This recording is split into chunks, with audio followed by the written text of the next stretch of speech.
Hi guys, welcome back to my channel. So this is a really unusual video for me, but I wanted to start the video by answering a couple of questions that I've been getting regularly. And then also towards the end of the video, I want to give a very big life update because there's going to be a lot of change. So stay tuned for that later on in the video. But I guess without further ado, let's get to some questions. I guess the most common question I get asked is how I got into this. And about 12 or 13 years ago, one of my exes let me drive a truck and I really enjoyed it. So I went and did my license after that. And then progressing from doing my license, so I started off as what we call a class 2. That's old terms, but what we call a class 2 is, so it's a rigid, a non-bendy truck. And then from there, about 6 months later, I did my class 1, which is the bendy one, or Arctic, or a semi, as Americans call it. So that was how I sort of progressed. So I did one, and then 6 months later, I did the other. And within a few months of doing my class 1, I then started driving. I started doing abnormal load stuff in my first early days doing abnormal loads. I think it was maybe my third or fourth time ever driving an Arctic. I was driving something that was a wide load and a long load. So I've really progressed quickly. And within a year of passing my test, I was doing stuff up to 100 ton. And then very quickly progressing further and further on from there up until the point that I'm at now.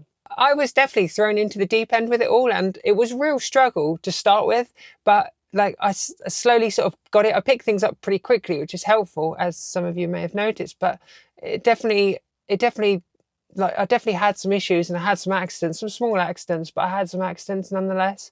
And it was very difficult, being as young as I was, trying to do it and trying to maintain it.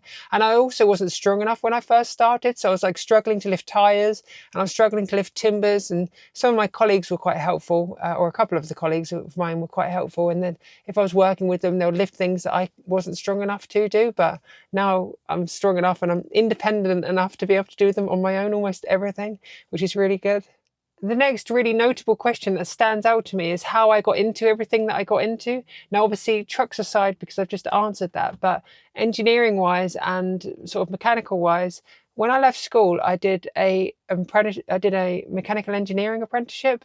So I qualified as an engineer, and I worked in a tool room on my apprenticeship. Nearly the whole of that period was in a tool room of the 4 years. And so I was like a tool maker. So I used to make tooling for all of the mills, lathes and presses and stuff that was in the machine shop that was also there. So that was how I learned a lot of things that I know there. But also before all of that, one of my half brothers taught me how to rebuild a motorbike when I was about 12. And that was how I learned how to ride motorbikes as well, was through him. So I learned a lot of mechanical things from my brother in that respect. So I've taken skills that I already know, and I've sort of adapted them throughout my life, and learning bikes, and then I sort of picked up cars, working on cars, and then I've picked up working on trucks. And Steve, who I work for now, has been really helpful with anything I need or anything I'm not sure about. I just ask them and they will normally know the answer, which has been really good. And of course, I've learned a lot from that as well.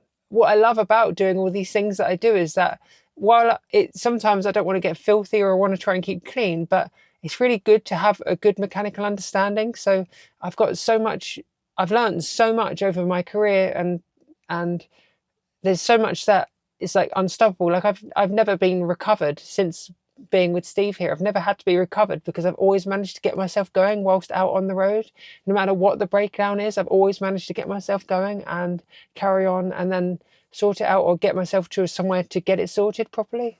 Another question I get asked is how tall am I? And 5'16" is the answer to that, but I'll let you work that one out yourself. Now I've answered all of those questions, I guess it's time to get to the reason for the thumbnail. And I'm sure you've all worked out the reason for the thumbnail, but as a lot of you have pointed out in the past, I'm really running out of space currently at my house now. I bought my house 7 years ago, and when I first bought it, I refurbished the house to start with. I went through the whole house. I then built my little shed, which is what I started filming YouTube videos in. And then I started building this bigger shed, or my garage, which has got the gantry in and all of the other bits in. But over time now, I'm slowly outgrowing it, which is becoming more and more tiresome for me to deal with. While we're on the subject of things being tiresome as well, I'm starting to become very tired of the journey or the travel that I have to work. Each Monday or Sunday, it takes me just over an hour to get to work, and to come back from work, it takes me an hour and a half, normally minimum, on a Friday. But when you've gone on a Monday or even a Sunday sometimes, to then have to travel all that time to and from work, it's very frustrating when you spend so much time on the road during the week to then spend it to get to work and to get home from work. I've been in the trucking industry now for 10 years, just over 10 years, and I've been what's called tramping, living away all week for 8 years, roughly 8 years now.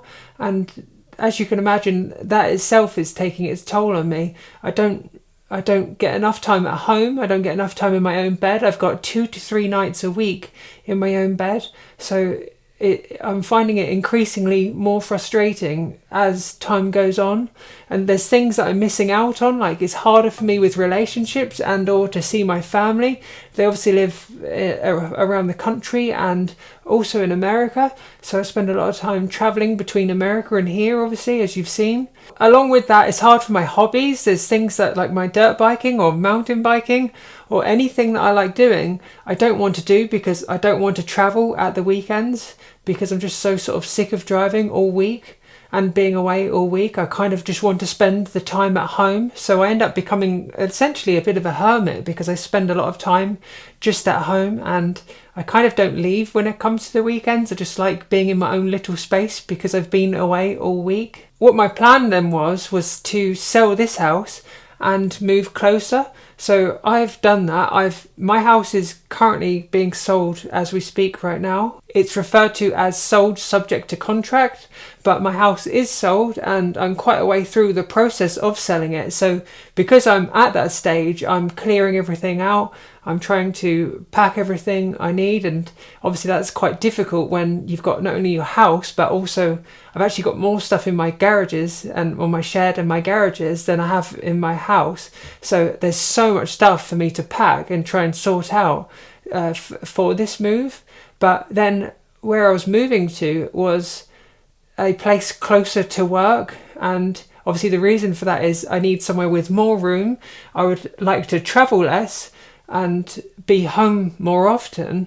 Unfortunately, while I was in America in August, I realised that it was a boundary issue with the property, and had I have known this beforehand, I wouldn't have bothered to even try and buy it, because like buying a boundary issue, you're just asking for trouble.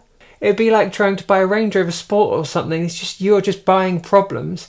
So obviously I don't want to be associated with buying a place that's got a boundary issue, because it's going to then be my problem. That leads me on to where we are now then. So my house sale is still going through because ultimately I still have an issue with space and I just don't have enough of it. No, it's definitely not going to be better straight away. It's going to be a lot worse straight away for me. But I just need to put myself out of my comfort zone and get on with this. You're probably wondering now then, so what am I doing? If I've sold my house and I haven't bought anywhere else, where am I going? Or what's my plan? My plan is that I'm leaving my job, and it's taken quite a lot of thought about this because I don't think I could get a better job. I'm treated really well, and I'm not just a number, because a lot of the time with trucking jobs you do become just a number. There's a lot of things that I do. I help in a lot of ways, and I'm treated very fairly because of that. So I don't ultimately think I could get a better job than what I have now, but also I do feel that it's time that I came off the road. This decision is not a decision that I've obviously made lightly, and it'll kind of seem a bit mental, but with the fact that trucking has been slowly wearing me thin, I've always had this itch that's needed scratching. But I am going to be moving to America in the next couple of months. Now, that really does sound mental considering what I've just told you, but it's not something that I thought lightly about. This has been a really, really long time coming, and it's something that I've wanted to do for many, many years. Obviously, I've spent a lot of time in America, as you've seen. I spend a lot of time seeing my family in America. I mean, my nan, she's 90 now, and I just want to spend some more time with her. Unfortunately, my grandpa died a number of years. Well, actually, the first day that I ever drove a low loader, my grandpa died when I was being trained, and I still find that really upsetting now to think about. And I wish I could have spent more time with him because he taught me so much growing up. So I would like to spend some more time with my nan while she's still around. And as I say, she's 90, so she's not going to be around forever. Along with spending some time with my nan, I would also like to see my cousins and my aunts. I also do really enjoy being in America. Like every time I'm there, that I don't know the feeling I have, but I just really enjoy being there. I enjoy the sort of vastness and the openness of America, and I've never really been into the touristy parts, as you probably guessed, but I just like being in America, and I just always feel really at home when I'm in America. So I feel like it's something that I need to do to at least try and know whether or not it's going to work for me. As you can imagine, I've got so much stuff and all bits that I've accumulated over the years, but I've sold what I need to sell now pretty much. I sold my dirt bike and my mill and my pillar drill, and there's a few other bits that need to go, but the majority of it is gone that needs to go, and the rest of it now is things that I want to keep and things that I still use regularly. Being that I work in haulage, it's definitely helped me sort of plan out what I want to do, and what my plan is that I'm going to send a care package essentially to America, which is a pallet with all of the tools that I use most frequently and I'm going to send that in a pallet on to America at some point this year. At least then I can continue doing the things that I like doing and tinkering with things, because I mean that's what it's all about for me. I really enjoy doing that, and hopefully I can spend more time at home when I decide what I'm going to do in that respect. I'm starting to get really close to 50,000 subscribers now, and if there's anything that I could ask of you guys on the back of this video, it would be to subscribe.